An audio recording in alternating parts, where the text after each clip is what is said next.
واستفاعيان استفاع وريقة وصيدا فرق لك وصميسان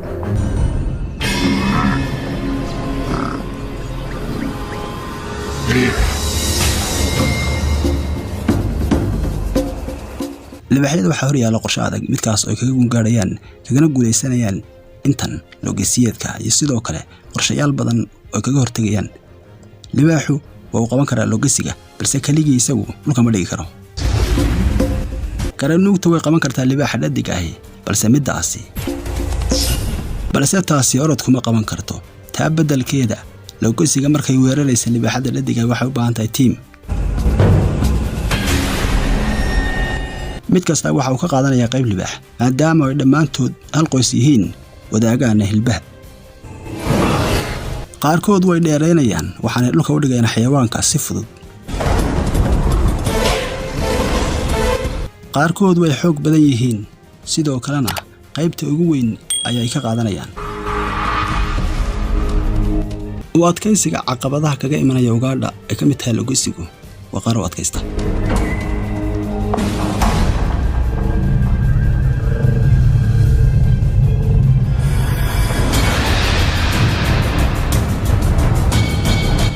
markay laba ka mid ay hareeraha ka raacaan isla markaas ayuu bilow yahay ugaadhsigu fursadoodana ay raadinayaan mid ka mid ah labada hareeraha ka raacaya oo loogu magacaabo ku dhuftayaasha ayaa waxa uu go'aansanayaa midda la weerarayo iyo midku taargetku yahay isagoo indhaha si wanaagsan u marinaya waa midda raadinaysa meelaha ay daciifka ka yihiin kana jilicsan yihiin mid yar mid laangara ah mid geesla sidoo kalena waa mid u go'aaminaysa midda la weerarayo isla markiiba waa mid dibadda soo dhigtay midda uu maanta yahay taargetku maanta waa mid gees jaban waxay ka mid tahay hubka ugu culus ay adeegsadaan duurjoogtu markay iska difaacayaan libaaxa waxaanu kaga jabaa inta badan dagaalada dhexmara logesiga dhexdooda 54 kiiloomitir ayaa carari kartaa midda dhadiga ee caadiga ah libaaxyada saacadiiba qayb ka mid ah oo weerarka geysata baalahana ka raacda logesiga laguna magacaabo ku dhuftayaasha ama strikers ayaa iyagu waxay jari karaan 60 kiiloomitir mid ka mid ah ku dhuftayaasha fudaydka badan baalahana ka raacaya eryanaya logesiga ayaa waxa uu daha ka qaadaya weerar cusub isla markaba ku dhuftayaashu waxay ku weerarayaan ilkahooda oo dhan walba ku yaalaan 4 micyood oo aad u halis badan sidoo kalena cidiyaha oo afartooda cagood mid kasta ay xambaarsan tahay 4 cidiyood oo kala duwan oo khatartooda wata hoosna u galaya maqaarka marka laga reebo suulka oo isagu aan weerarka wax badan ka geysanayn waxay isku dayaysaa logesigu inay dhan isaga rido libaaxa balse tababar dheer kadib waxay awooddaa inay haysato iyadu waa mid isdheelitiraysa sidoo kalena cidiyaheeda maqaarka hoos u gelinaysa tanna waxay waxyeello badan u geysanaysaa xaganaysaana middan looda isku dageedu koowaad waa inay haysato aanay ka dhicin isla mar ahaantaasina ay cidiyaha maqaarka ku xoojiso inta lagu soo gaadhayo raacda reebta isla markaba waxaa ka soo gaadhaya raacda reebta waxaa u imanaya ciidamo xoojinaya waxay kaga boodayaan dusha gaar ahaan qaarka dambe ee miisaankoodana luka ayay ku dhigayaan 770 kilogram ee logesigu ka kooban yahay haatan wuxuu dusha ku qaadayaa 3 libaax oo midkiiba ka kooban yahay in ka badan miisaankiisu 400 kilogram waa bilow haatan shaqadan oo la qaybsanaya midkood waxay doonaysaa inay dooxdo ubucdana ka soo rido halka midda kale afka qabanayso oo la diidayso oksijiinta iyo inay neefsato logesigu waxaa ku imanaya cadaadis 15 ilbiriqsi gudahood sidoo kalena waxay waayaysaa hawaday qaadanaysay garaaca wadnaha iyo sidoo kale wareega dhiiggu hoos ayay u dhacayaan tamarteeduna waa mid yaraanaysa intaa kadib waxaa la filayaa inay nafta kala huleelaan sidoo kalena ay tawafto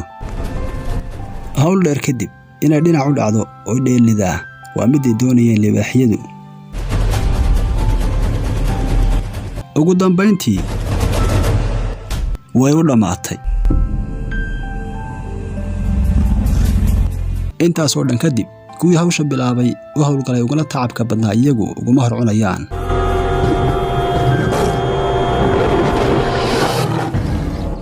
isla markaanay kuwa dhadiga ay shaarubaha gelin waxa caasha tuuranaya soona diyaar garoobaya kuwa labka midkiiban waxa uu cunaya 20 kilogram oo hilib ah isla markaana waa diyaar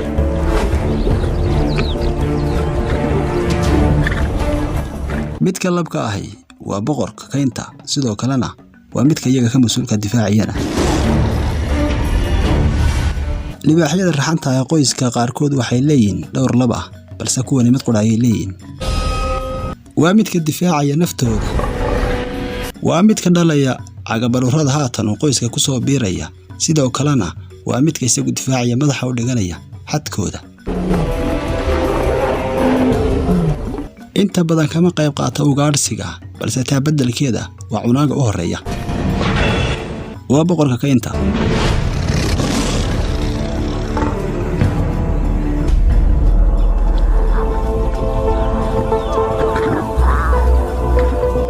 waxay ahayd mid aad u hilba badan 450 kilogram oo hilib ah una dhiganta 700 oo kun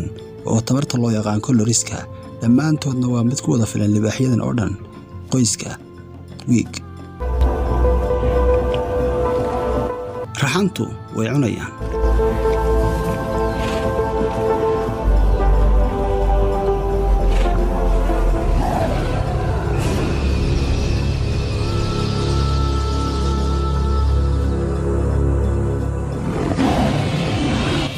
waxa meel fog ka imanaysa ciidaas oo iyadu dhadhamaysa mid hanjabaada sidoo kalena colaadi ku dheehan tahay noloshoodana bedelaysa guud ahaanba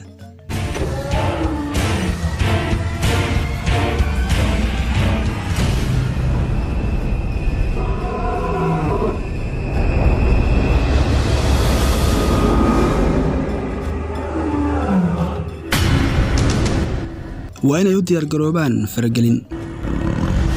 tan macnaheedu ma aha mid ka qaadaya raqda iyo waxay cunayaan waxa uu doonayaa inuu kula loolamo dhulkan midkan lab ee haatan haysta sidoo kalena kuwa dhadiga la wareego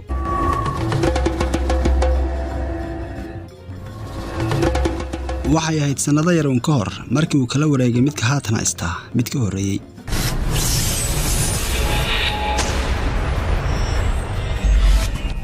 waa sunnaha nolosha midka labka ee qoys walba marka uu gaaro 2 sanadood ee uu qaangaaro in qoyska dibadda looga tuuro sidoo kalena uu isagu samaysan karo ama raadsado qoys u gaar ah